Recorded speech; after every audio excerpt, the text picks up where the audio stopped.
Good evening, all, and welcome to the Tactical Devils. I'm your host, Jarvis, and with me tonight I have Stu Wally, and we are going to go through the match reaction. Manchester United just won 3-0 against Brighton at home away on Amex Stadium. Goals from Mbumo, goals from Bruno, goals from Dorgu, and Bruno finally got his assist record 21. So let's give all our roses to our captain Magnifico. 21 assists, and he even scored a goal today. It was a beautiful goal with a kind of a clumsy assist from Dorgu, but who cares? It was a good goal, and we won the game. We ended the third this season. It will be a little bit of a season recap. And, we will talk a little bit of what happened. We will discuss the Spurs West Ham relegation battle. We will see who got the Europa spots. Was it Brighton? Was it Bournemouth? Was it Newcastle? Was it Sunderland? We will go through all the stats. And also, guys, we will talk a little bit about the latest. There have been some developments, some reports coming out from Fabrizio Romano about Ederson. So something we talked about yesterday, but this is getting more and more traction. So I feel like right now the Atalanta deal is done and dusted. We are only waiting for Man United's green light. Guys, get your comments in, smash the like early, and subscribe if this is your first time on the Tactical Devils. And we will be back in 5 seconds after this short intro. See you in a second.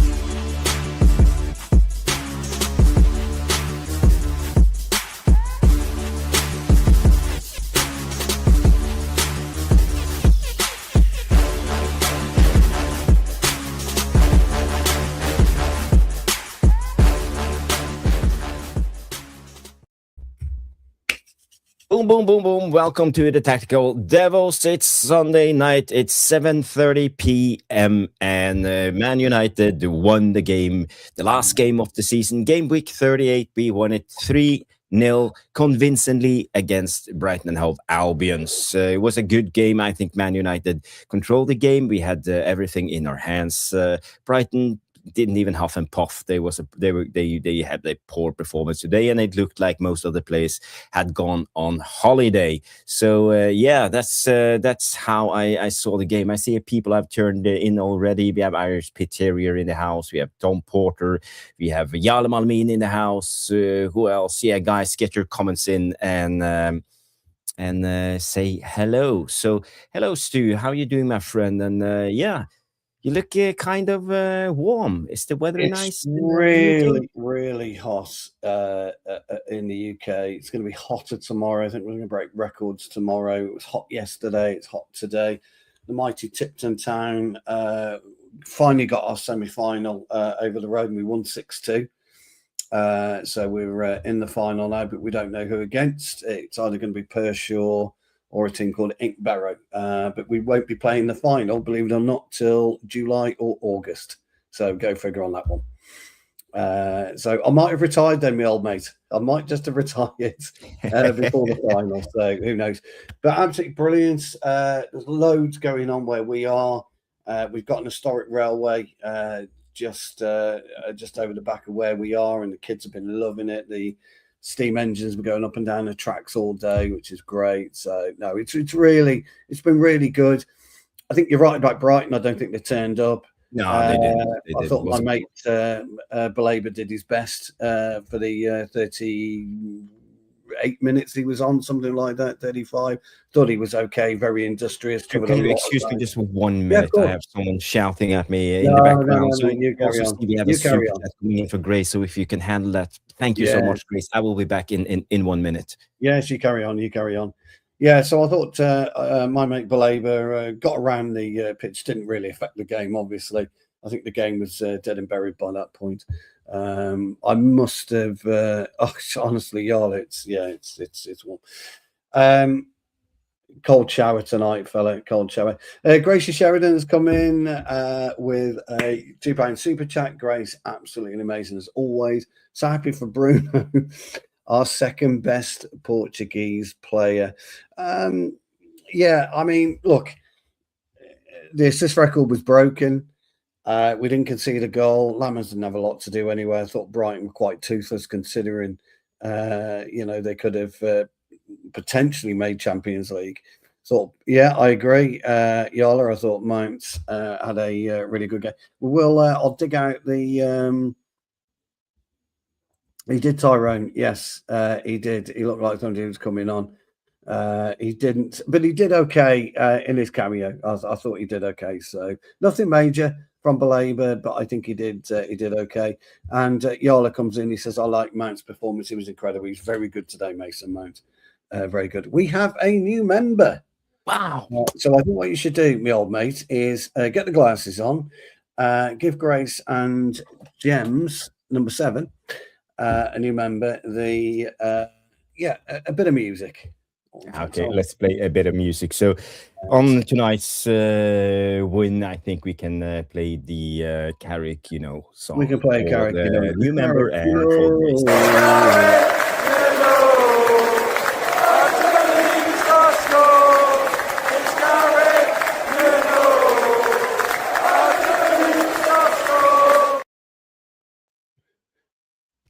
It's Carrick, Look at those glasses. I was looking at my letterbox all last week. Amazing.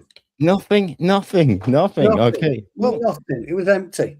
Nothing. I have to call my guy at Goodyear, so maybe he will. Which means there's no bills in there, my old mate. So it's always good when there's no bills. So look, are we happy? Absolutely. Bruno got his 21st pass the season today. Oh, the fucking corner! Come on. Oh no, I did. I did find it quite unreal. I don't know what it was like in Norway, Jarvis, but in the UK, they were trying to give it as an own goal.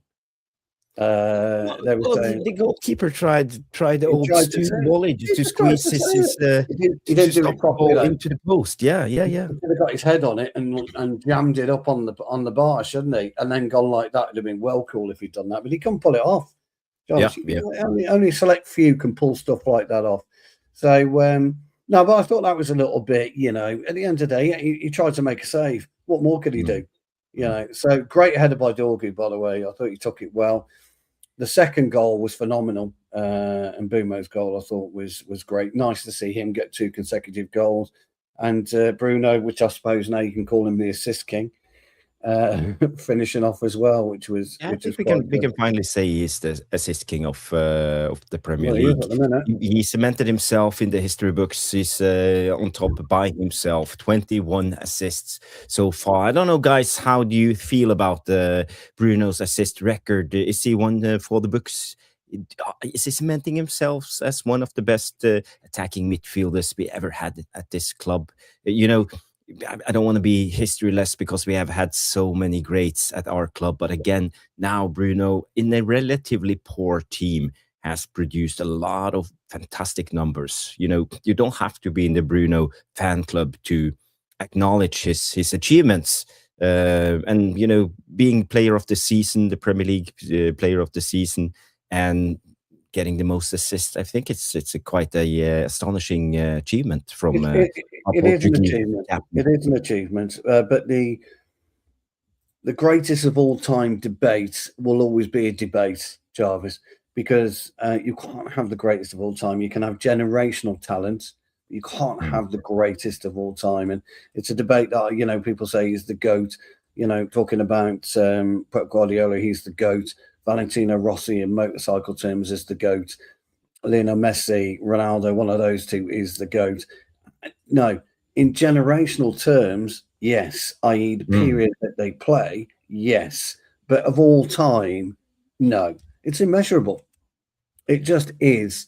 Hey, cheers and everything. It is immeasurable, because you cannot contemplate what it was like to play football in 1912.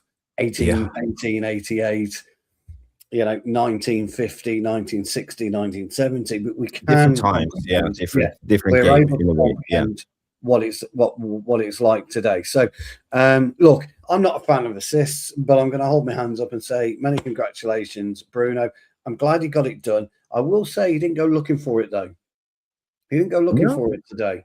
He played his normal game. He got the corner. Dorgu scores from it. brilliant. 21 assists. Nobody can take it away from him. Player of the year, Football Writers Player of the Year, assist record. He's had a stellar season as Bruno.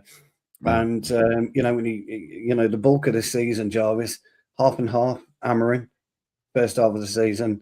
Carrick, second half of the season. So Amarin can't have done too bad a job if he's got Bruno on 21 assists. So he's quite rightly will have to be considered as one of our best signings that we've made as a club. He would have to certainly be considered of that. And like I say, absolutely brilliant. So I'm pleased about that.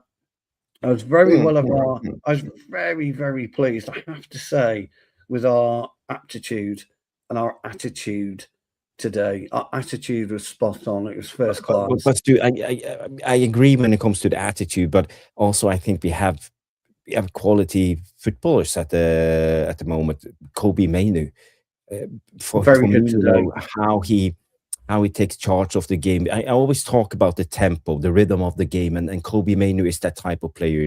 He's never afraid. He doesn't hide away from the ball. He wants the ball. Sometimes he was at problems. I know Brighton tried to squeeze him. With Welbeck pushing from one side and the midfielder from the other side. You could see it, especially in the beginning. Kobe Mainu got a couple of free kicks, and he also lost the ball a couple of times. But again, he didn't shy away. He didn't lose his confidence. He just kept on going, kept on ticking.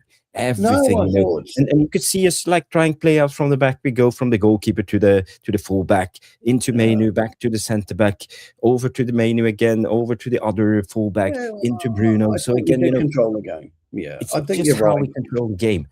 I think Mainu was a cut above today, fella. I totally agree with you. I think he's playing like he doesn't have the world on his shoulders anymore. He's playing like he's looking forward to the World Cup. How much game time he'll get at the World Cup, I don't know, but it'd be criminal if he doesn't get a decent share of it.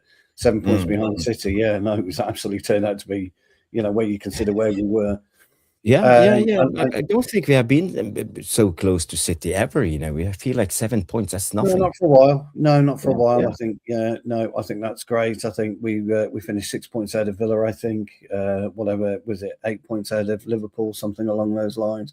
So no, it's been a really, really good season.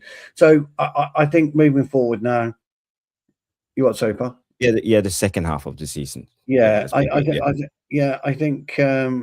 Well, look, you're absolutely right, but we must point out, Jarvis, whether we, however much we hated playing football under Amarin and we didn't like Amarin, he kind of propelled us to where Carrick could pull us, if that makes sense.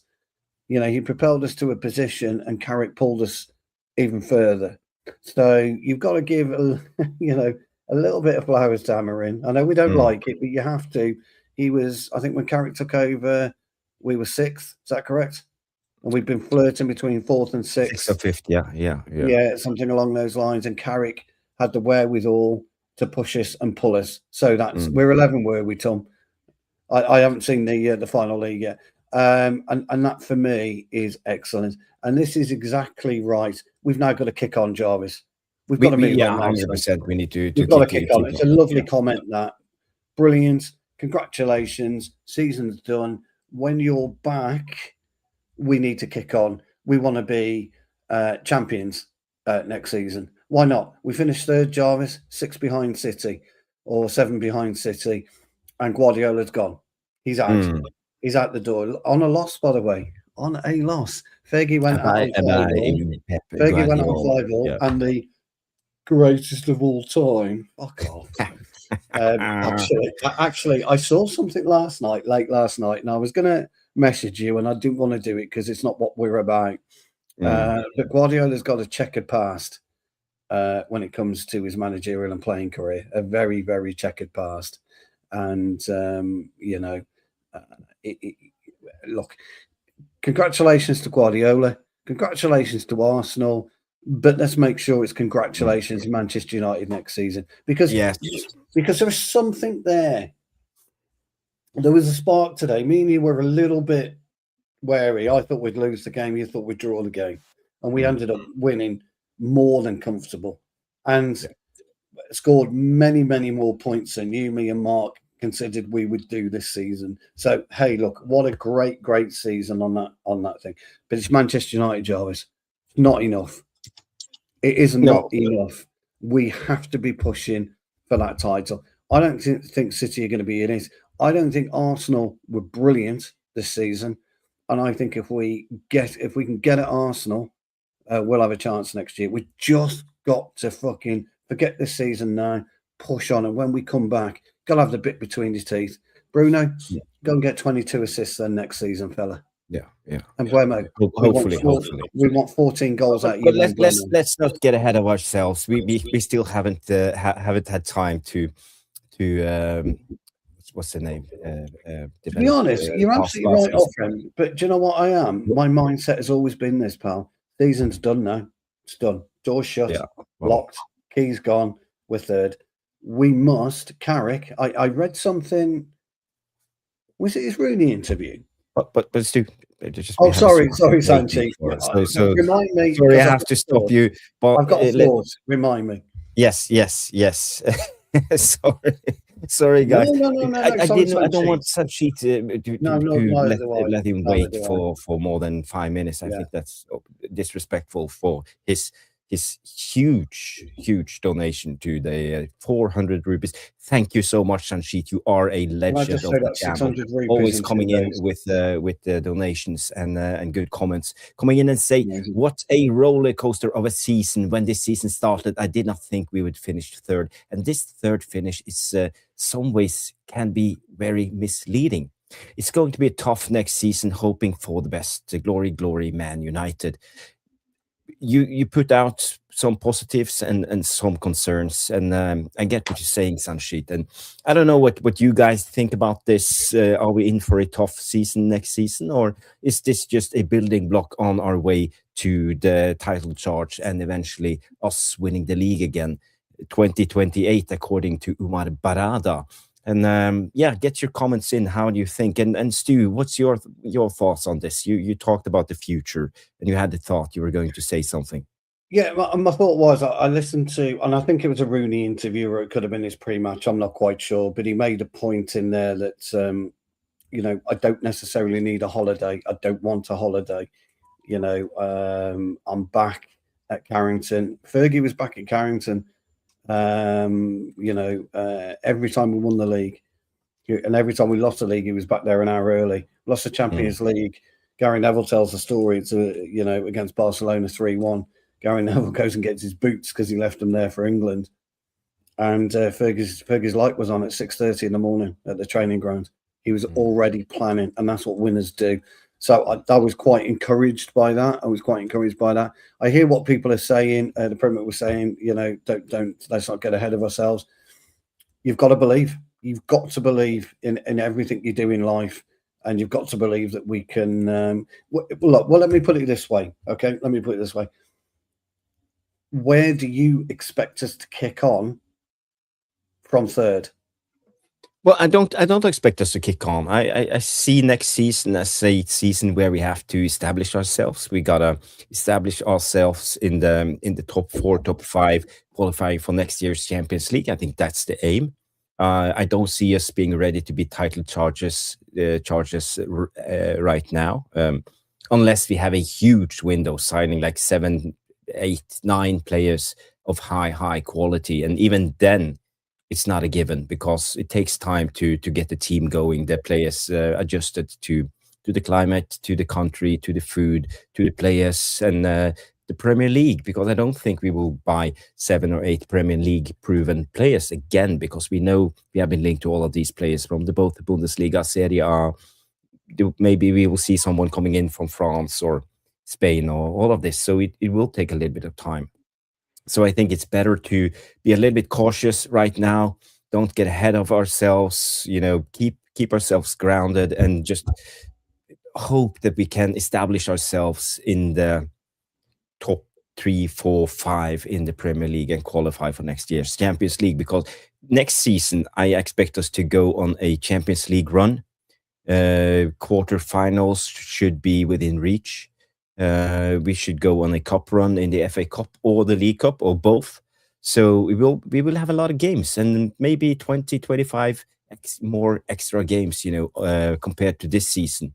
And for us to do that, we need a strong squad. We need a strong squad, people who can come in, do their job, and perform when needed. We can't be doing it like we have done before, chucking on Hannibal Medri and Victor Lindelof, when other players need rest. We need a strong squad. We need players who can come in and always compete for the starting 11. 16, 17 guys at the very best. And that's what it takes for us to be title contenders. And we are not there yet. Let's be honest. We struck luck with a lot of things this season. Luke Shaw playing 38 games. I'll give him his roses. But the odds for Luke Shaw starting 38 games of the Premier League this season, I would have given you 0.01% for that to happen.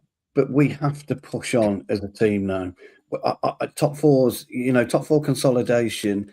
There's an argument to suggest that the Champions League isn't as important as the Premier League. That the Premier League is your bread and butter, and it is. Hey, Vicky, the Premier Leagues are bread and butter. If we have a solid Champions League campaign, we have a solid Premier League campaign, and we have an okay cup run, we have an okay FA Cup run, then we do. We finished 16th last season. We finished 3rd this season. Ollie finished 4th and took us to 2nd.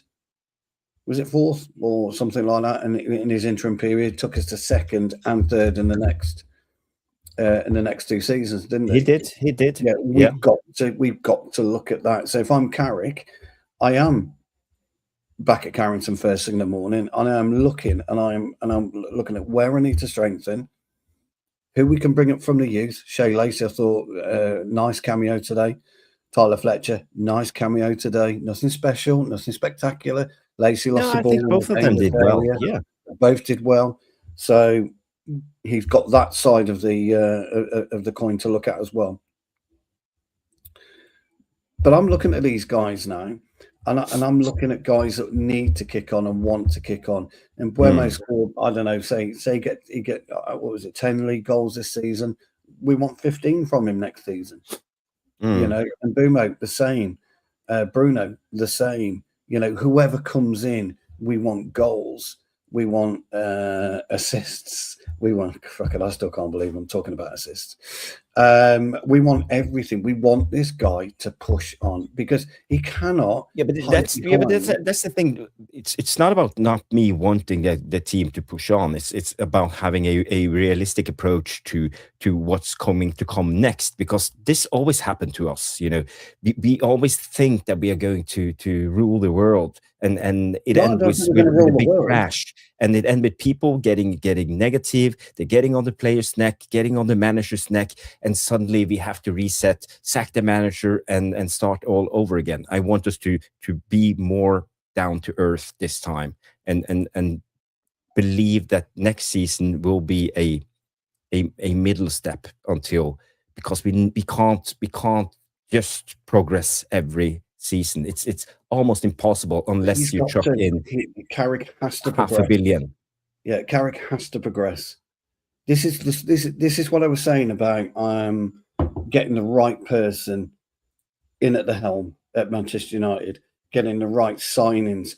He has to progress now. He can't have a season off. He can't. The players can't have a season off, and he cannot have a season off. He can't afford to have a season off. He has got to be methodical, meticulous, and the way that he plans and preps, he's got to get us stronger. He's got to get us fitter. He's got a lot to do. My expectations are, Jarvis, that he kicks on. And I'm the biggest pessimist on this channel, by the way. You know that. You're allowed to. You are allowed to. I don't care if it's optimistic or pessimistic. I see optimism. I see optimism this time. And it's unlike me, because I don't always see optimism. But I know if I'm in that dressing room, and I know you feel the same about this, privately, when you got in and all the euphoria has stopped, and you're getting on the coach or they're getting on the plane, and you go home and you close the door, and the world's shut out. That's when you, as a player, start thinking about, where am I going next? What's my next step forward? How can I improve? As Bruno on 21 assists, can I get 23? But I'm not going to try and get 23. Yes. I'm going to, so how would he do that? Sesko, Cunha, what they did with Cunha today, what they did with Malacia, I thought it was a lovely touch. 10 minutes, lovely touch from Malacia, and I wish him the best of luck. We don't want certain players back. We've made that very clear. I didn't see. Did I see? Just correct me if I'm wrong here, because I don't recall it. Did I see Ugarte anywhere today? No. There you go then. No, so we played Mason Mount. That's according to the report that came out. Even we talked about this yesterday. The report that came out that the club has told Ugarte and his entourage, if you can call it that, agent and all of that, that Ugarte is not wanted. He needs to find another club because he won't get another chance at Man United. We are moving on, and I like this ruthless approach. We need it, and I think this was a great signal to Ugarte, telling him, "You're not getting even your last game for Man United officially. You are out. You're out, and find yourself another club and leave. This is where we are." Yeah, Wiki's in. Big up, Wiki. No, absolutely. And that's a good point there, my darling. Good point. I'm sorry, I know you got Bilal's super chat up. I apologise. Yeah. And by the way, Noah, I changed it. Thank you so much for reminding me. I saw it. Sometimes I stressed so much, tonight just to get the stream ready. Noah, it's family has taken over for both of us today, I'm afraid, and that's what happens. We're family men, and that's what happens. If you guys have kids, you will know. Siblings. Go on and give Bilal you had the enjoyment of eavesdropping in on my kids going at it. And I wasn't giggling too much, because I remember it. I remember it. But look, my lad's 25, and I'm going to go and pick him up in about an hour's time from the pub. So there you go, guys. That's what we do. Anyway, I think Bilal needs some music, old friend. Let's give Bilal some music and some happy tunes. So what do we want to go with? Let's go with the Johnny K.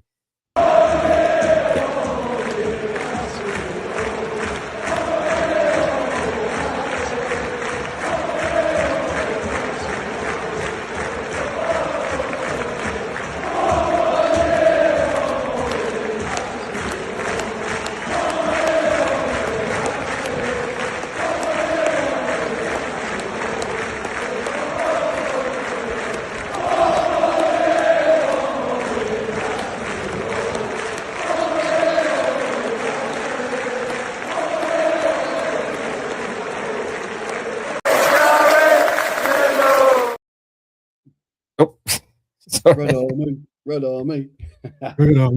One more year. Well, he didn't get another year, but at least we got that happy tune from the man himself, Johnny Commode.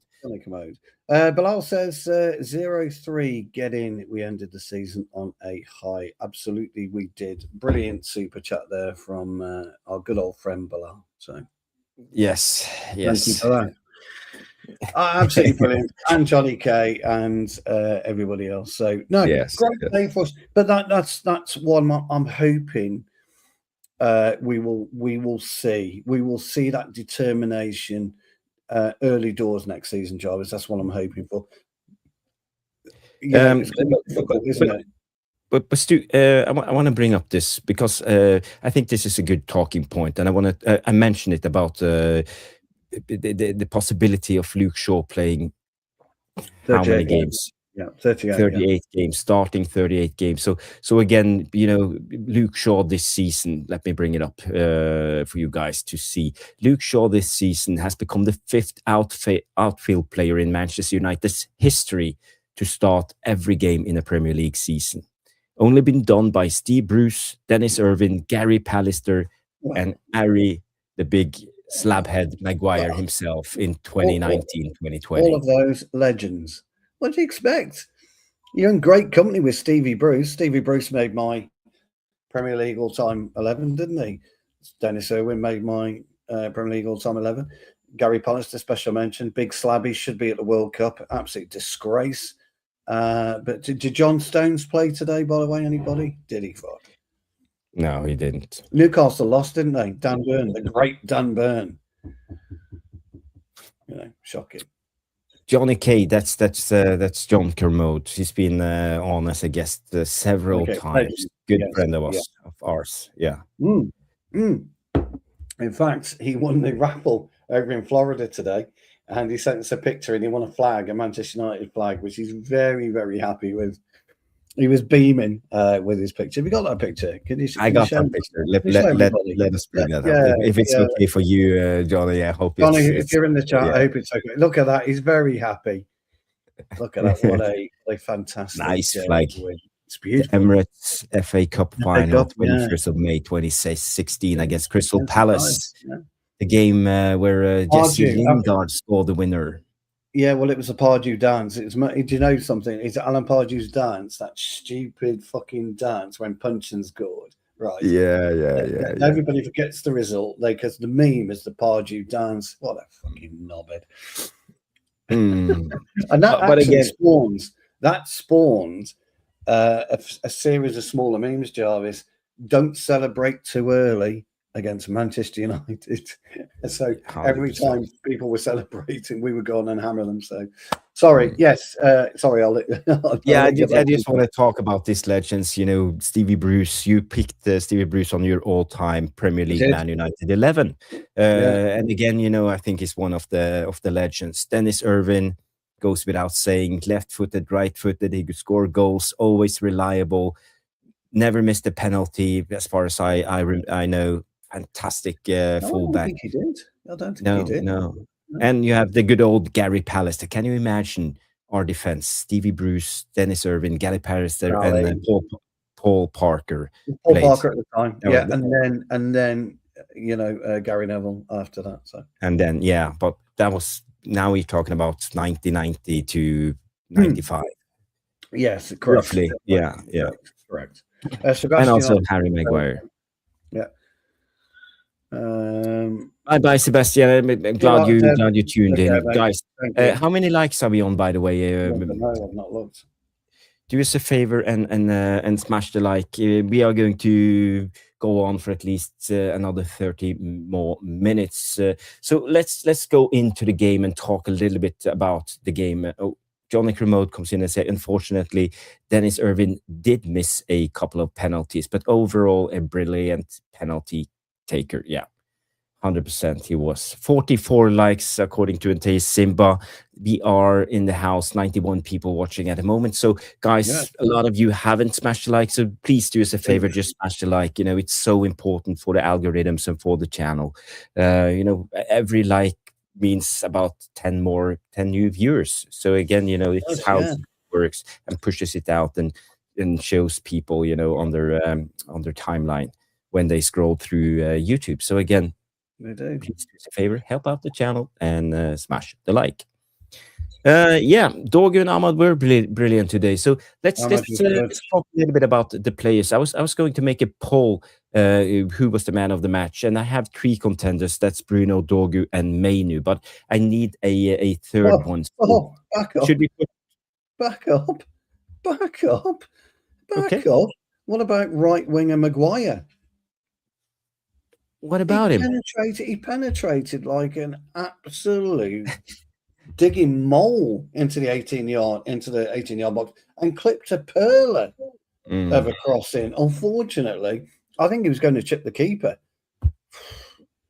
Big slabhead. He's clearly man of the match. Grace is wondering where Dallo was. He didn't play today, wasn't in the squad, but she still wants him for man of the match.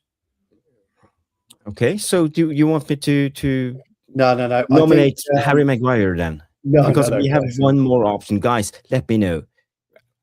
You have to nominate Dorgu. We have to nominate Bruno for the assistant goal. We have to nominate Kobe Mainu for controlling that midfield. Yeah. So who's the fourth guy? Harry? No, do you know what? but somebody who was Ahmad. Either that or maybe Mr. Mason Mount. Call him Well, yeah, okay. It's a controversial pick, but he didn't play a bad game. He But didn't have a I bad think game. Ahmad was better than Ahmad was Mason. better than Mount. Yeah. Okay, so Mazzari, Mazzari's a good call as well. He wasn't bad, Mazzari today. It's done. It's done and dusted, Oh, guys. it's done. Harry Maguire. The ball is in. I wanna know your man of the match.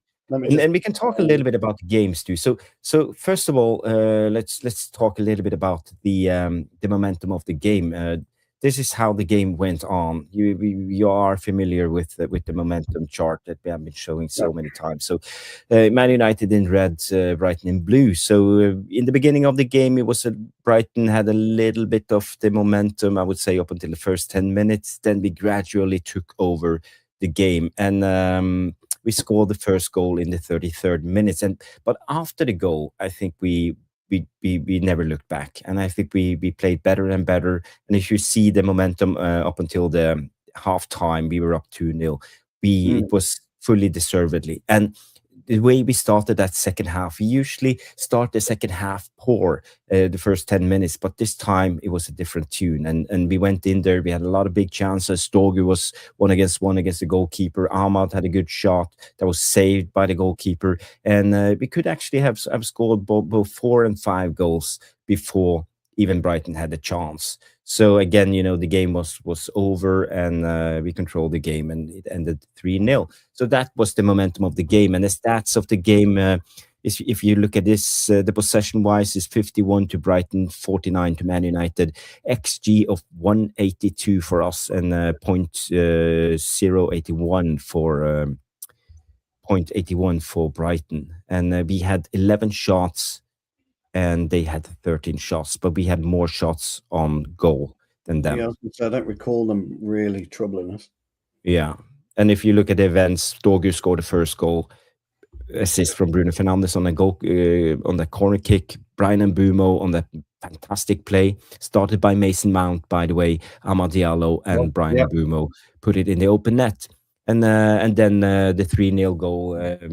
Patrick Dorgu, kind of clumsy, ran over the ball. He overran the ball, and the ball came behind him. But I don't know how he saw Bruno Fernandes. I think he just passed blind, and Bruno just shouted to him. And Bruno had a fantastic finish on that goal. The way, the technique, how he just dinked the ball with the outside of his foot low. It's kind of in golf terms, we call that a stinger. The way we call that a stinger. We call that a grass cutter. Okay. In the UK, you're actually right up about Dorgu. I think it was a blind pass, 100%, because he kind of ran over the ball. It's Stu Wally, by the way. That's my guest, my co-host. Bilal's told him, big up, matey, big up. And he it almost didn't reach Bruno, because it was kind of I don't know what it was. It was a flap at the ball, wasn't it? It was very strange. Very strange, because the ball into him was perfect. He runs over it, manages to collect it, and it kind of just wisps it out to out to Bruno. But Bruno's finish was fantastic. Cuts nicely across it, low and hard. I don't think the keeper had any chance at all, to be honest, pal. No, I don't think so. 50 live likes, brilliant. Thank you.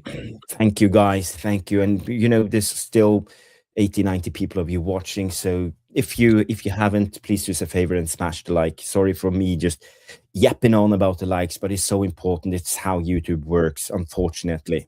It is. Yeah. But there's nothing we can do about it. So we have to just shout for the likes every now and then. Yeah. Drillers, that's the shot. Drillers. Bang. Drillers. Okay. Nice and low. Drilled it. Yeah. Bit of swads, as the F2 would have called it years ago. But besides that, I don't have the goals ready for you guys today, so we can analyze them. I only have one play for you guys, and let's have a look at this play, because I was so curious to know how Shea Lacey was going to play today. And Shea Lacey, we talked about this. My take on Shea Lacey is, don't send him on alone. Let him stay.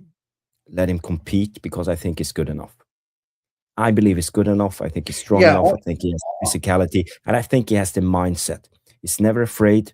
He plays his game. Doesn't matter for him if he plays against 16-year-olds or 30 years olds, Premier League proven legends. Yeah, he still plays his game, and that fearlessness, that courage, that's what a United player is all about.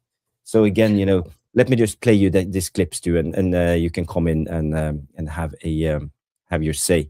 So again, you see Bruno plays the ball over to Shea Lacey, and in this position, Shea Lacey, he can easily just play the ball back to Bruno in this instance, but that's what Brighton wants him to do, because the momentum of the press will then be just Kadioglu continuing his press, and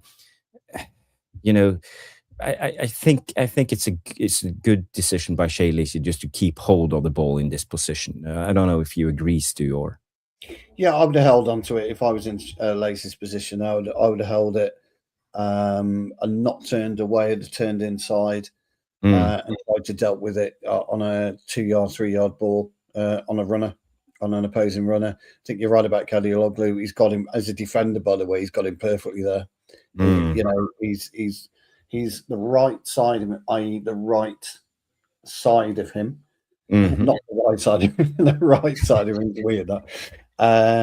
Which will allow him, if for example, Lacey decided to come on his left foot, because he's predominantly left-footed, as we know. Yes, yeah. It would have been okay. It still would have been able to face him up. So I think Lacey did the right thing. Keeping hold of the ball on that occasion. Not to be too flash, I think you're right. If you pass it back, it invites the press. It invites Brighton onto you. But we've been quite good, though, haven't we? Have you noticed recently? We've been quite good in tight areas with the ball. We're moving it in and around tight areas. Yes. Goal. The Bruno goal, which we'll talk about. Big up, Burba. Thank you for tuning in. Thank you, Burba. Yeah. Brilliant. We got 2 super chats as well, which we must do. And the membership. And the membership. I've just seen that one coming. If you remember obviously you do, but the Ahmad ball, but the way that Ahmad, and I can't remember who pushed it into Mount first and foremost, used that tight area to create the space for Mbeumo was brilliant.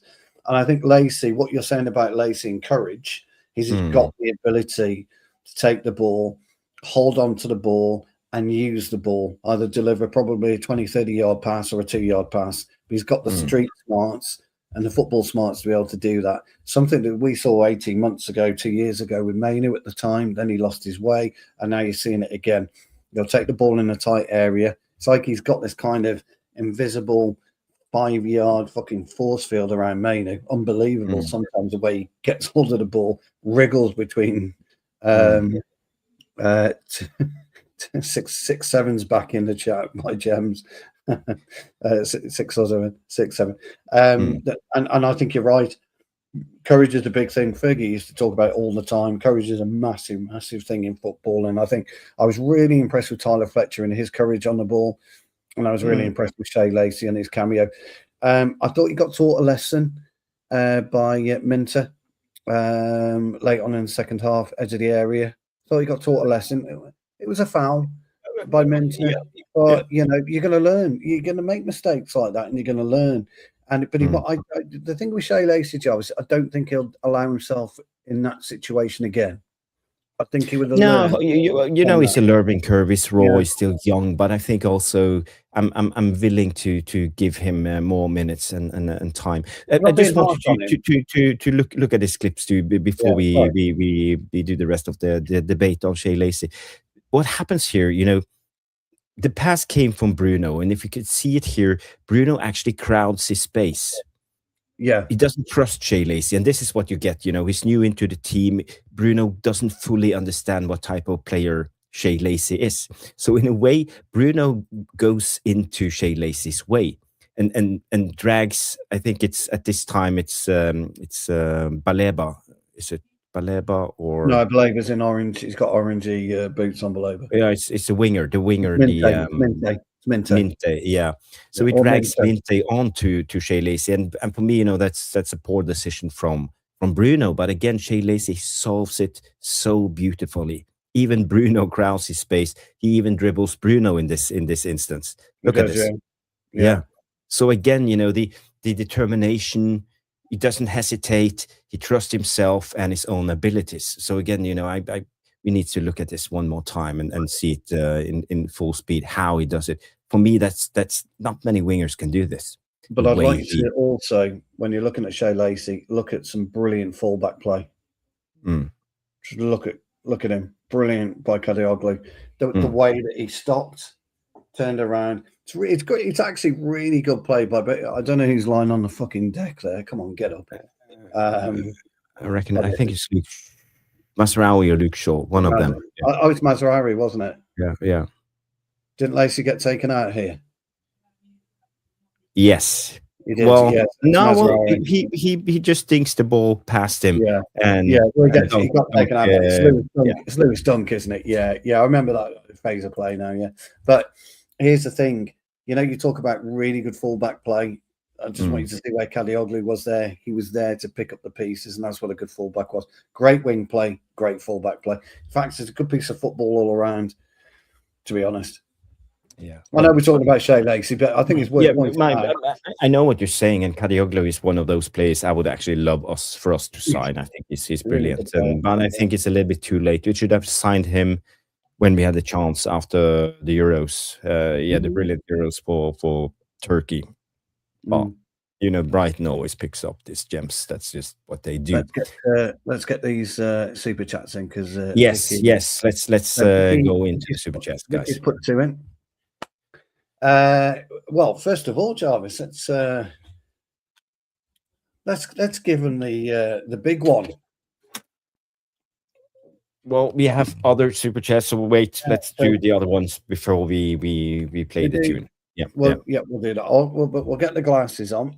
We'll get ready. Vicky says, "Were you surprised with the lack of youth?" Actually, myself and Jarvis were talking last night, and we were both advocating for Shea Lacey to get the nod, Jimmy Thwaites to get the nod. We said a Fletcher twin, didn't we, to get the nod?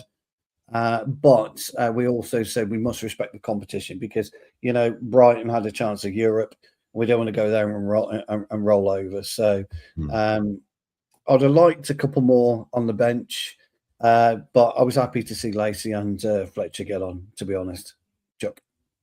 Yeah, and also for me, I think one of the problems with Carrick so far, he's just been playing for results. So I don't know if he feels like is under some kind of pressure, to prove himself, to get the results. So we haven't trusted the youth. He hardly plays Aiden Heaven only when he have to, even though Aiden Heaven has been brilliant. He doesn't trust the youth so far. So this is one of the takes where I think Carrick needs to improve next season, because it's in our history, our DNA, and what we are about as a club to play youth players. And also, the reports came in early that Jim Thwaites and Kukunki was the guys who were going to get their chance in this Brighton game, but suddenly it was only Shea Lacey and was it Tyler Fletcher who got the chance? So again, yeah. I think I would have liked to see more of them coming in. We had the chance. We were 3-0 up. It would have been a perfect game to chuck on both 4 and 5 academy players just to because the game was over by then at 3. Yeah. The game was over. I agree with you on that one, old friend. Yeah. But great question, Vic. Yeah. Lovely question. Thank you for the donation as well, sweetheart. Did you say Vicky or Wiki? I said Vicky. Oh, Vicky. Oh, Vicky. No, she's gonna go. Man, you're gonna get it in the Vicky. net. Wiki. Wiki. She loves Wiki. Mighty has also popped in with €6, €5.99. Thank you very much for that. Thank you. And he says, how many new signings do you both feel we need for next season? what positions do you think are the most vital to improve the team? Good question. Fire away, old friend. No, well, I put out this. I put out in the group chats too for us. The how I thought the squad maybe could be going into next season, and for me, I think we needed 7 signings at the minimum for us to have a competitive squad. I'm just looking to see if I can find it here. Where do I have the picture? No, I don't. So no, 7 signings for me. We need right back, left winger, 3 midfielders. That's 6, and a reserve striker. So that's 7 signings for us to have a good squad. And I also think we need a backup number 10. To be honest, I don't think Bruno can play 60 games next season, 7,000 minutes. That's impossible. So again, what do we do when Bruno needs to rest? Who's going to play? Are we going to trust Cunha? But then again, we only have Dorgu on the left as the backup. So, yeah, how do we rotate? Because Cunha is a starter. Dorgu will probably play a lot of games, and Bruno will play most of the games. So we need someone to be, someone versatile. Maybe you could play both at the left and at the 10. So maybe that's why we're looking at Morgan Rogers or Gibbs White. Yeah, Gibbs White scored again. Did you see his goal today? He's brilliant, that guy. Yeah. Criminal he's not going to the World Cup. We could go for super versatile Dan Burn, World Cup Dan Burn. Yeah. Matey, I'm in total agreement with Jarvis. I'm on record as saying, and Jarvis will back me up and say with the Jarvis Tacticos, for us to be a serious club, we need to spend $500 million in this transfer window because we need to bring in 4 to 5 first-team players, as Jarvis just pointed out, and we need probably another 4 squad players. And we need these because our squad isn't big enough for 60-plus games depending on how far we go in the Champions League. Bruno can't play 60 games next season. We are going to pick up injuries, and our squad was quite thin. This year with our injuries, and we have got lucky. We haven't seen Sesko for the last part of the campaign. Sesko was scoring goals on a run. We haven't seen Dorgu for a large part of the campaign. Maguire was missing for the campaign for large parts. De Ligt has been missing for over 6 months. Yes, we know he's had an operation, but he's not going to be coming back. We've missed Martinez. We missed Dallo with a small niggling injury. Not only once or twice, but we've missed him. Mazzari's been injured. Ahmad has been injured. Mount is continuously Mount, he can't be trusted. He got injured. I heard the other day, tying up his bootlaces. He got injured. And so Mainu's been out injured on occasions. Casemiro has had a better season injury-wise this year. So, we do need, whatever we do replace, we must make sure that they go straight into the first team. We must buy first-team players, but we must buy squad players. And I'm with you. I think if you look at this too, you have as see we have double up on right back. You have Dallo, Masraoui. We have 5 centre backs in Martinez, Heaven, Maguire, De Ligt, and Euro. I think that should be sufficient as long as they are injury free. Left back we need 2, so we need to bring in Lewis Hall, preferably, or Diouf, as we have been linked to today. Midfield, Ederson, Mainu, Tonali, Baleba. Well, just whichever, names whichever. Out of the hat, it could be Anderson or whoever, whoever. And on the left, Dorgu, Cunha. In the 10, Bruno and Gibbs White or Rogers or whoever. On the right, we have Ahmad and Mbumo and Sesko and a backup striker. I put in Vlahovic, but who knows? Maybe Welbeck or someone who a little bit older experience. Get him on a free, Lewandowski. So you're absolutely right, and that's how. So that's a full squad, and with the squad like with this, we could most likely compete, but we need 7 signings. I would say 7 signings. Yes. Yeah. 100%. So that's how I look at it at the moment. I don't know if you guys agree or not, but 3 signings won't be sufficient. 4 signings not close. 5. We're stretching it a little bit. 6. Okay, I can go with 6, but preferably 7 or 8. We need 8 as a minimum, in my opinion, Jarvis. Yeah. Tom, member for 4 months. Thank you very much, and he's come up with a great members message. Bruno will be a great mentor for Shea Lacey, which I think he will. Jarvis, I think it's jingle time. Not jingle all the way, but jingle time. We have a lot of super chats coming in. We have another super chat from James and another one from Matthew. So we have 2 more super chats to let's get those done. Let's get those done. Yeah, let's just do them before we do a short jingle. Matteo, Rome wasn't built in a day. No, you're right. It wasn't built in a day. Our problem for this one, Matteo, is we've had a lot of issues in the rebuilding of the club. It hasn't worked. We've been landed with high-paid footballers who didn't want to play for the club.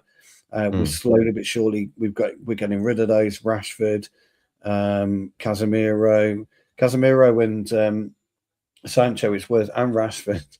It's worth pointing out. It's probably worth £45 million a year.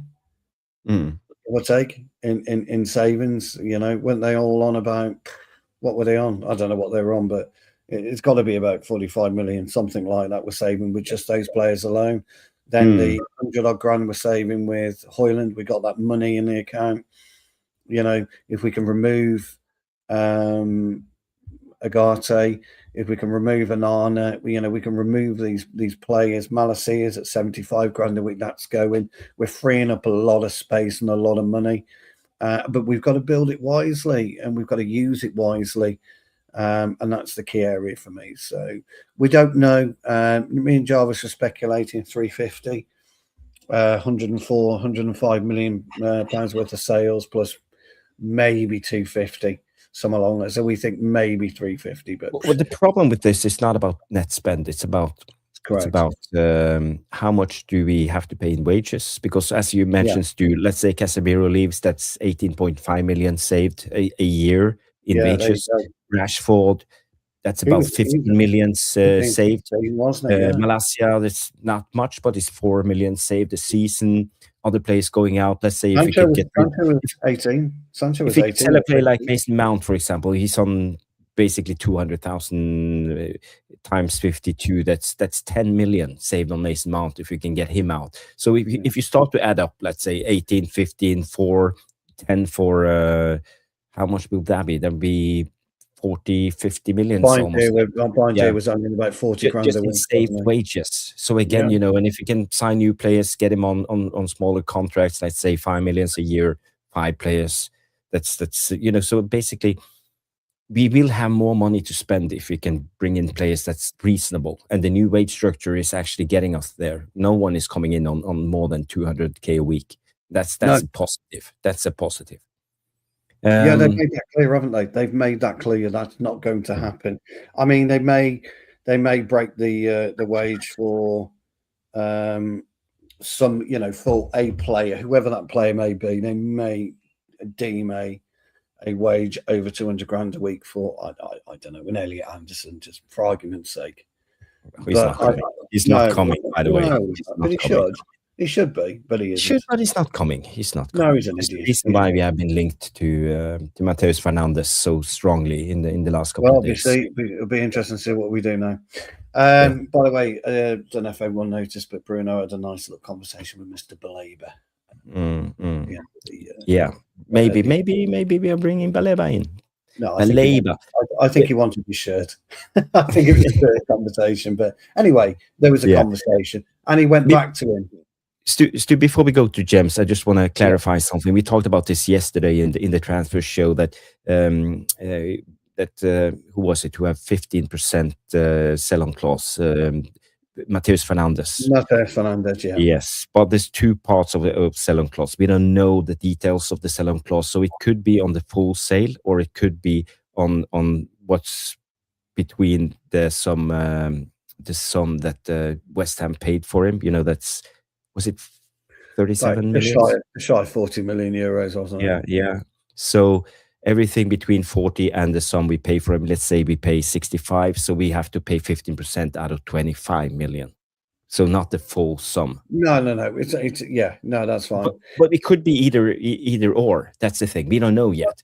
So it could be more expensive, or it could be less expensive. Yeah, that's if we're going from. I think it'll iron out in the next 2 weeks. I think next 2 weeks we'll see it iron out.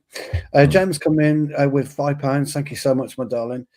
And she's come in with what's the minimum United should achieve next season for fans to say we're finally moving in the right direction again. We must improve. We must improve. And for me, I want to see us challenge for something next season. Carrick must improve us. We can't just say that fourth is okay or third is okay again. We must be challenging for something. Whatever that may be. I don't particularly want the Carabao Cup. I don't see that as a challenge, to be honest. The FA Cup, I love the FA Cup. Being English, I absolutely love the FA Cup. We win the FA Cup, I'll be happy. But I want to see a determination right from the first whistle, Jarvis, to the final whistle, like the lads did today. They were determined to win that game and go out on a high. And we want to see that from match day 1 to match day 38. Thank you so much for that super chat, James. For me, I don't have as high of expectations as Stu or demands as Stu have. For me, it's getting Champions League next season is the minimum. I'm almost at the stage of saying if Carrick only gets let's just say he gets 6 signings in, and he doesn't get Champions League next season, it's a big failure, and we should maybe reconsider his job. Well, James, look out for our pre-season show after the World Cup, because myself and Jarvis will be, again, this season or next season, will be giving our points total that we both think Manchester United will achieve. And yes. I'm not a betting man, my old friends, but I'm going to bet there might be a 6 in front of yours. I'm horrible when it comes to predictions, by the way. So no, but actually, no. When you consider where we finished, okay, you were absolutely well within your rights to do that. And if you think about it, Jarvis, I was only 3 more wins above. That's all I was predicting, and 3 wins out of 38 isn't a lot, is it? No, so that's all I was predicting. So, but I'm guessing this time there'll be a 6 in front of you.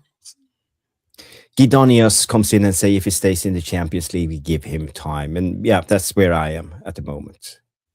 And but we need decent cup runs. Okay, maybe we don't have to go to the final, but quarterfinals, semi-finals, both in the Champions League, FA Cup, and the League Cup. That's the expectations, and coming in top 4. That's good, though, isn't it? And that would be where my demands fit, Jarvis, because that to me is massive progression. I mean, that's big progression, that is. So, let's get let's do some music for the guys, because they've been absolutely. No, we have one more super chat. We have one coming in from Matthew coming in and say thank you, both of you. I did not think you would give such detailed feedback. Thank you for all those contributions, my friend. Thank you. You are more than welcome, and please ask questions without giving us money as well, please, because tomorrow night, if you tune in, Matteo, we have a Q&A session, which we get some brilliant questions. So we go live from 9 on a Monday night, and it's normally a marathon, by the way. Yes. But we love the Q&A, don't we? I've got we have 25 minutes. 25 minutes, yeah, and we have a couple of questions also coming in. I see a lot of questions from Is It Just Me and Bilal and all of them, the legends coming in. So we will have to spend at least 5 minutes for questions at the end of the show. So yeah, good ones already. It's time just to play a little jingle for you guys. Thank you so much for all the super chats and all the donations.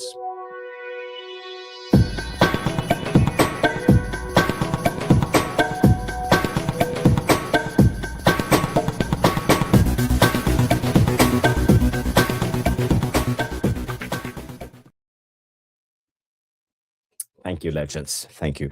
Thank you very much for all that. That's absolutely brilliant. It means a lot to us.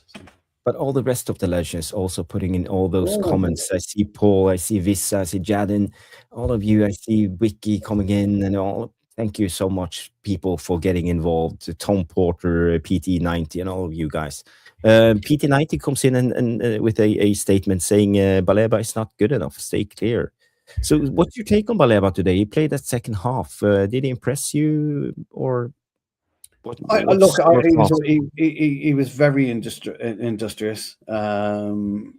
He didn't do anything that you would consider to be outstanding. He didn't do anything flashy, but he was in the right place a lot of the time. When they were defending, he was inside the 18-yard box.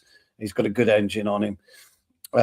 It's interesting now. Everybody looks at footballers and they see them completely different, and that's the best part of football. That's why I love football so much. I quite like Baleba PT90, but you see it differently, and I've got absolutely zero issue with anybody who doesn't like a footballer that I like, because that's what it's all about. And we view football differently. I like the simplistic side of the game. I do, Jarvis. I'm a simple footballer, and I get the ball and I drop it 2-3 yards. But I love, the physicality of the game. So PT90, I'm always very critical about our physicality, aren't I, Jarvis? I don't think we're physical enough as a. Baleba was physical. Did you see that time when Shea Lacey tried to push him off the ball? Yeah. He didn't even try. He just stood there. Yeah, no, I think he would be. I think he'd do very well for us. I think he would do very well. If you've got somebody like Baleba who can just lob the ball into Bruno or give it to Mainu after he's broken up the play, that's all you need. That's all you need from a six. A good solid six, and that's where. But he is a lot more. He is fitter. If you look at the way that he plays, he was fitter than a lot of our team today. That's just him alone. But look, people don't like him. I'm standalone. Dave knows my thoughts on it, and I stand alone on it. PT90, really. There's not many that want Baleba in the club, but I think it would be an asset to us.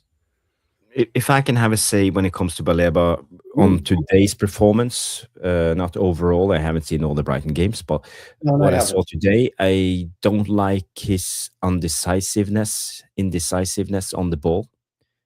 I think he's a little bit slow at times when he's on the ball, and for me, that doesn't tell me that he's a front foot type of footballer. When you receive the ball and you then start looking for what to do, you have to scout, you have to know what you want to do with the ball before you receive it.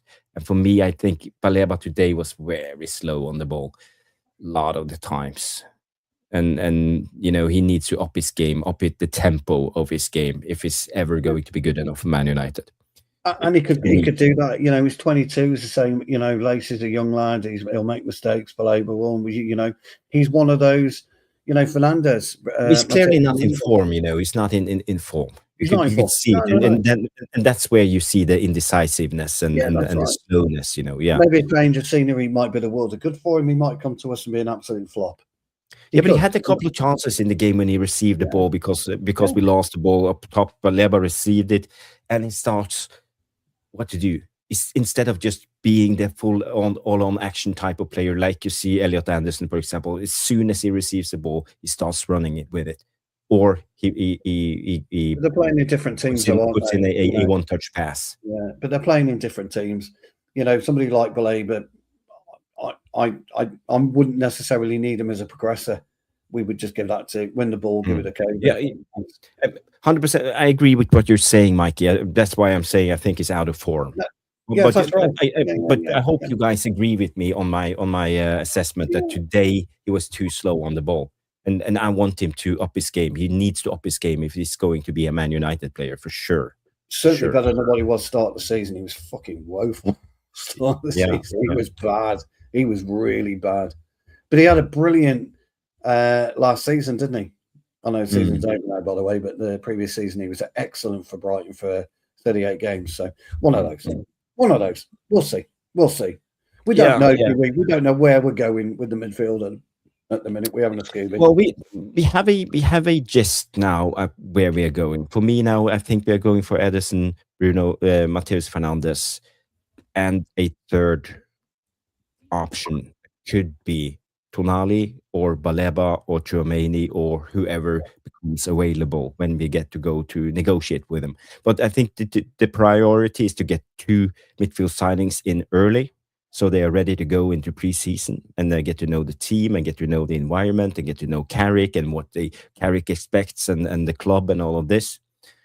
And then we can bring in someone later in the window. And I think actually we are thinking of going from Tchouaméni. I think he's our priority first target. And then we have Tonali and we won't get it. That's what I think. Won't get to I don't know if you're with me. No. The only reason I say that is I think he'll stay and play under Mourinho. Pre-Mourinho, Jarvis, I think we'd have a chance of getting him. But not now. I think Mourinho will be the kingpin there. He is the perfect Mourinho player. You know, he reminds me of, let's say, John Obi Mikel or someone. You know, he's a perfect Mourinho player. He's perfect for Mourinho. We've got another super chat, right?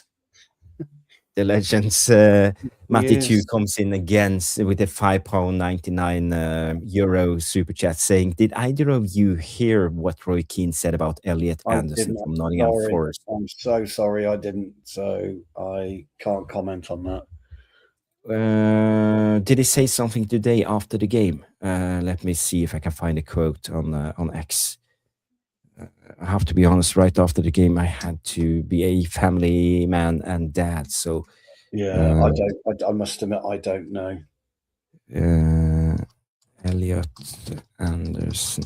But Roy Keane says a lot of things at the moment. So, you know, I kind of just shot off Roy Keane at times. No, but if any of you have the quotes, let me know. Yeah, if you do, that would be quite interesting because I haven't read it. I haven't seen anything, Jarvis. I will. The next time Stu speaks, I will do some research and see if I can find that one. I don't speak that you one. You do. I know. I'm running out of time now. It's 20. When you just start to get going, but okay. Well, Paul, that's about 5 midfielders you named. No, I didn't. I mentioned 3. You went, but 3. I said I mentioned Mateus Fernandes. I mentioned Ederson. Those 2 are getting in, I believe, and the third one will come in late, either Tchouaméni, Baleba, or Tonali. That's how I see it. And I would be super happy if. No, I don't disagree with that, you see, because I agree with you. I'm underwhelmed by Edison. I admit that. I saw your graph with Edison and Mainu last night, and there was there was 2 gaping holes in that graph, wasn't there, Jarvis? And that's possession 1 and tackles 1. He was nowhere near where Baleba is. See, Baleba, ladies and gentlemen, was on 100% on that particular graph. But hear me out. Edison had a more free-flowing style and has a more free-flowing style where Baleba was strong in one area. Edison was competent in 4 areas. I can't remember if it was 4 or 5. We can just bring it up against you. So have a quick look. So it's quite interesting. It's kind of interesting. So add to stage. I'm trying to add it to stage. What's going on? You got to just close it. So close the ads. Close the ads.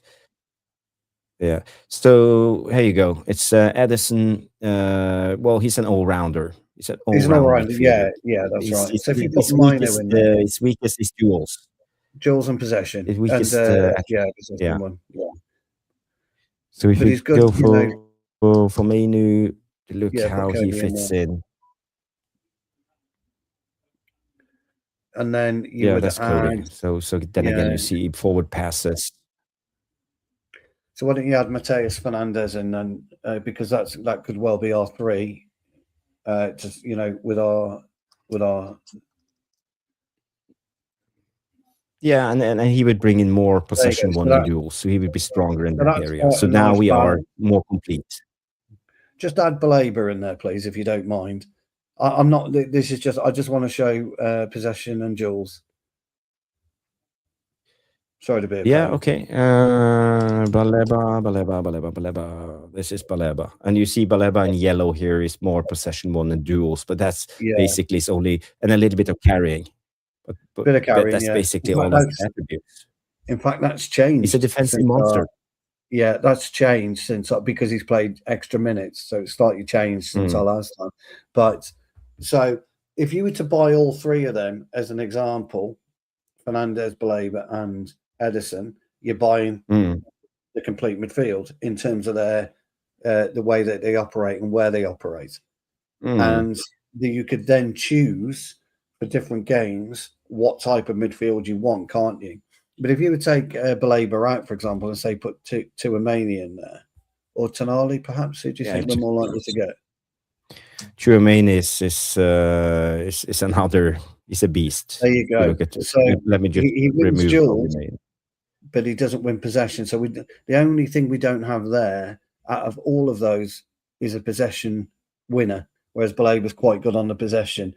Don't need him for anything else because you've got Mateus, Fernandes, and you've got Kobe, and you've got Ederson or Tchouaméni, but we need him to look at James Garner's a good one. You like James Garner, don't you? Yeah. I've been bombing on about Garner all season long. Yeah. Let's look at James Garner. Oh, yeah.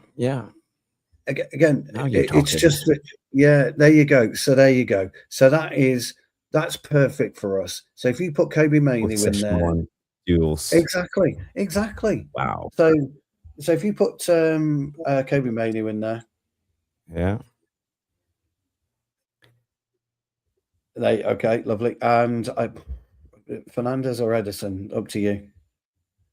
Yeah, Ederson is the one that's coming in. So Ederson 100% will come in. I'm convinced. Okay. That's a lovely balanced midfield. And what is it, Jarvis? It's the possession and the duels.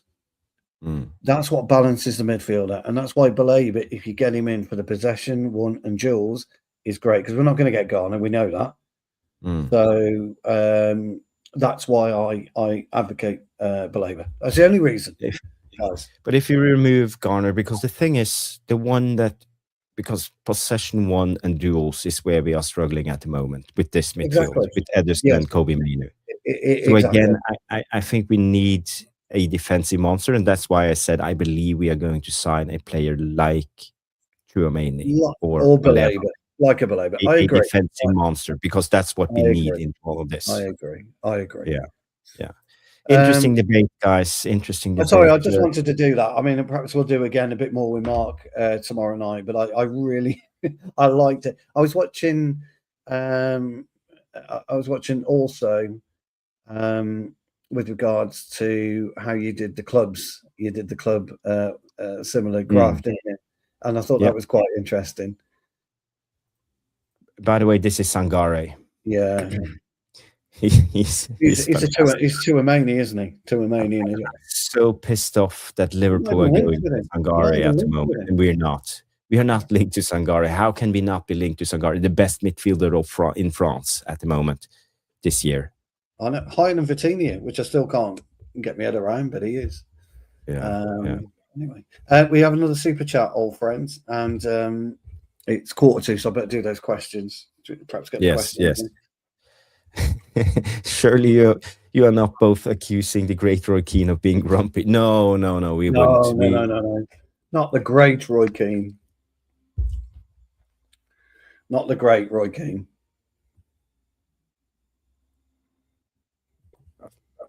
Night, Philip. Yeah, thank you so much. It's how many super chats did you put in tonight? That's about 4. Wow, you're a legend. Thank you so much. I think Thank you're you going to have so to give him. But the thing with Roy Keane, I just want to add a little bit when it comes to this. I think we all know that Roy Keane is very angry at Man United. What happened, how Ferguson pushed him out of the club and all of this. He's So not got over Roy it. Keane always had a thorn in the eye of Man United, and he don't like us anymore. He officially said himself that he's a Spurs fan. He don't like Man United. He don't support Man United. And again, I think he's very emotional when it comes to Man United. He's bitter. Yeah, that's what Jem said. Jem That's said. what I was Yeah, about to get that up. He's bitter. yeah. He reminds me of a jilted male who's totally smitten with his girlfriend or his wife, and they've got rid of him. You just never get over it. And I think Roy Keane has never got over being kicked out of Manchester United. I 100% agree. Yeah. Should we do a couple of questions before we wrap up? We have Just do a couple of quick questions. Yeah, before we wrap up. Yeah. Have a quick question here from Bilal. Jarvis, will you do a classic World Cup game watch along or analysis before the tournament begins?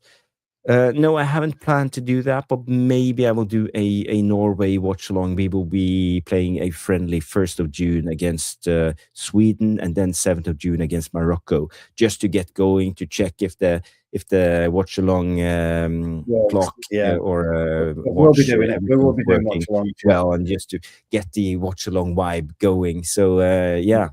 Yeah. If there's any games you'd like us to do, let us know. But we want to focus on England and Norway. While we're both in the tournament.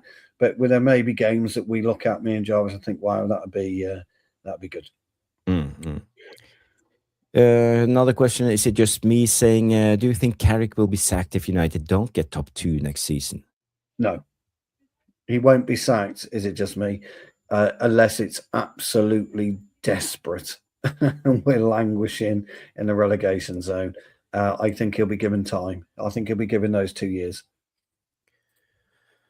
Unless, let's say, Man United, lose against Grimsby in the first round in the League Cup, and then got to be desperate. Yeah, get thrown out in the FA Cup and the Champions League. We don't qualify for the next stage. Maybe then, Carrick needs to watch his back. But again.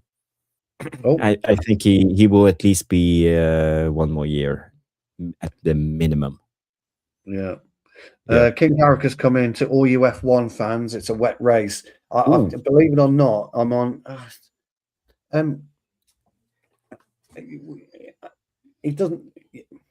I don't know what to say. I've got to go and pick my lad up at 9, King Carrick. But I'm going to be straight back to watch the race. Yeah.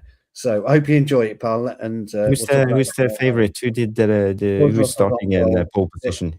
George Russell. Okay. Russell, Antonelli, Norris, Piastri. Oh, Piastri. So, I don't know what to say. It is actually, yeah, it is. I'm sorry, Motu's coming with another €6 super chat, which is mind-blowing for us. It is a trait of his character. You're absolutely right. Roy Keane is a bad winner and a bad loser. And there are and I like that about him, Jarvis. I'm a bad winner and a bad loser, and I like that about him. That it's a good trait to have when it comes to football. And he spoke about, if you ever watched the film Saipan, he spoke about when he was arguing with McCarthy about, I put my body on the line every time I go to battle. He talked about football as a battle and a war, and that's how he became so successful, so driven. So I think you're 100% correct with that statement. I'm just sending Mark a message. Yeah, we're going to raid him. Yes. But he's not gone live yet, so hopefully he will go live. But he will go live soon. So I just added. I've just seen. Yeah, just seen. Yeah, but thank you so much for that. And the 5th super chat. I can't. Unbelievable. You're a legend. Well, for me, I think Roy Keane, as he's a winner, and he sets very high demands on himself and on the environment around him. In a competitive environment, I think that's perfect. But sometimes it sounds very harsh when you do it as a pundit. As a pundit, yeah. And I think, it's okay to tell your teammates to F off and raise his standards and stop bragging about your assists and lose focus on anything else than winning. Because Roy Keane is all about winning, putting 100% effort into Sorry, Paul. every little detail of the game. But as a pundit, I think it comes out as very harsh. Yeah, big up Trev coming in and say Roy Keane is from my town, Stu. Good old Trev. We all like that we are harsh winners. Yes, Big Trevor shout is. out, by the way. Big shout out to Trev and Danny B and everyone else that supported Mark's channel last night. Thank you very much for that. He's a good lad and he's trying to make his way in the YouTube world, and we appreciate you going over and supporting him. It's a big thing for Mark. So 100%. Mark is doing his best, working on his channel, United Lens, and it's not always easy, starting on a fresh channel. Stu and I have been doing this for many years. We are a small channel. It's just for the lucky ones and the hard workers and all the grafters out there doing 2 or 3 streams a day. I've never a chance to do something like that. If we do 3 streams a week, I'm super happy, to be honest. Me too. What was the poll result? Yes, let's look at the poll. I just need to open on my phone to find the right poll. Yeah. Do a couple of more comments, while I get the poll. Joe says Mark's a lovely guy, but he knows lots of useless information. Oh, dear. You do, yeah. King Carrick says Keane is bitter because of the way Fergie got rid of him. Absolutely. And the fact he never gets a look in the manager's job. Yeah, which is true. But always a legend and understandable how pissed off he is. Yeah, he never got to say goodbye, did he, to United? And I think that's another thing. He never, no. Probably great, because he would have got a huge reception. Before we go to the polls, Stu, I want to know your man of the match. I went with Kobe. Kobe Manu. Okay. Yeah. Okay. Big Harry Maguire. Kobe Manu. For me, I want to give it to Dorgu, just because I know he's a little bit more.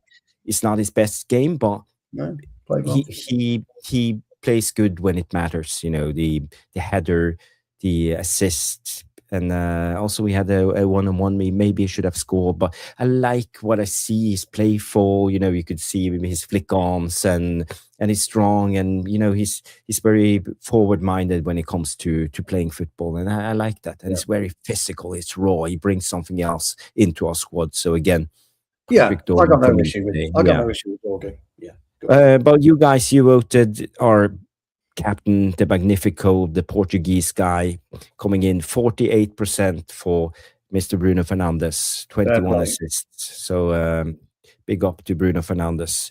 22% of you wanted Dorgu, 28 voted for Manu, and 2% voted for Ahmad. Well, okay, that's fair enough. We can live with that. Right, my old mates, I'm going to have to shoot, I'm afraid. I do apologise. Yes, Johnny K comes in and say big congratulations to Pep. Congratulations. Bowing out with a defeat at home after leading at half-time. Don't know what that's like. We don't know what that's like, do we? Absolutely brilliant. And congratulations on your flag. We did show the picture, Johnny K. Hope you don't mind. Yes, we did. Yeah. Quick update on yesterday. Stu, will be 2 more minutes. Hope that's okay. Just in Manchester United have agreed personal terms with Ederson, held face-to-face meetings with Atalanta. It's now up to Man United to give the green light for the deal. So I think that's a very strong report from Fabrizio Romano. And as I said, it's up to us now. If we say okay, we'll get Ederson. Yeah. We heard, as we said yesterday, verbal agreement and all of this. So this just concludes. Yeah. Not a super chat saying, I know. Jarvis, do you live near Ollie? Both of you are legends, including Stu. Thank you so much. No, I don't. I live up in the north. It's a city called Tromsø. It's about 68 degrees north, so it's fine. It's way up there. You don't see it even on the European map. Ollie, he's more of in the middle of Norway. Kristiansund, that's another part. But I wish I lived near Ollie, because the winters up here in the north are bad. They're cold and it's dark. So It's again, right now, yeah. Trev, thank you so much for that, Mighty. That's brilliant. Trev's just come up with a lovely little comment for us. On the last day of the season, it's been a pleasure and a privilege tuning into you and Jarvis and Stu this season. Thank you very much, Trev. Two fantastic lads doing what they love doing. Outstanding. James, I'm going to have to love you and leave you. I've really got to go and pick up my tiddler because I'm going to get it. I'll end the show. So thank you, Stu, for coming on. Tomorrow night, guys. Don't forget Jarvis's Corner tomorrow night. We're going to be doing loads of things, and then we'll just have a bit of fun tomorrow night. We can have fun, can't we? Tomorrow night will be a show that we will sum up the Premier League season. We will talk more about the relegation battle, the winners, Arsenal, all the European spots. Who was your surprise of the season? Sunderland, Leeds, whatever. So we will have a great debate tomorrow, and also always the latest transfer news. So, Stu, thank you so much. Just leave an hour wrapped up. Yeah. Thank you, buddy. Okay, Stu is gone. I just kicked him out, so it's just you and me, guys. Stu was on the clock, so he needed to go. But guys, top fans tonight was Matthew, always with the 2,500 points. Gems coming in with the second place. I am Titanium Bilal, third place. Sansheet, Tom Porter, Witterbird, Vicky. Love you, Vicky. King Carrick, Grace Sheridan, Johnny Kumo, Das, Jadin, Gidonius, Mikey Red, Is It Just Me, Ramo, Trevor Wade, Yalam Almin, Vissa, Ante Simbab, Danny B, The Rootinator, Tyrone, Dave, Noah, all of you guys at this Football Waffle. Thank you so much for tuning in. It's been a great show. Stephanie Griffith coming in, 70 likes. If you haven't, please do us a favor, smash the like before we end the show. And afterwards, go and leave a comment in the non-live section. You can also go and hype the show if you have more hype points available after the show has become a video, when YouTube have processed the live stream. So it will take about 5 minutes. Then you can go back and give hype points also. So there's so much nonsense that YouTube figures out for keeping and getting you guys engaged and telling them that they should push us forward into the big world of YouTube. So thank you everybody for tuning in, and also remember tomorrow night to tune in the debate show. Mark will be on. Hopefully I will try to get Nuruddin on. We will have a debate show and talk a little bit more about the Premier League season and also the latest transfer news. It will be a good show. We will be live 9 p.m. Monday night. When I say 9 p.m., I mean UK time. That's 2200 hours Central European time. So 10 o'clock tomorrow night European time, 9 p.m. UK time. So guys, thank you for tuning in. It's been a great show. We came in third. Bruno, Player of the Year, assist record. It's been a great second half of the season with Carrick at the wheel. It's Carrick, and thank you everybody. It's been a great day. See you tomorrow night. Have a good one, and see you on the next. Bye-bye.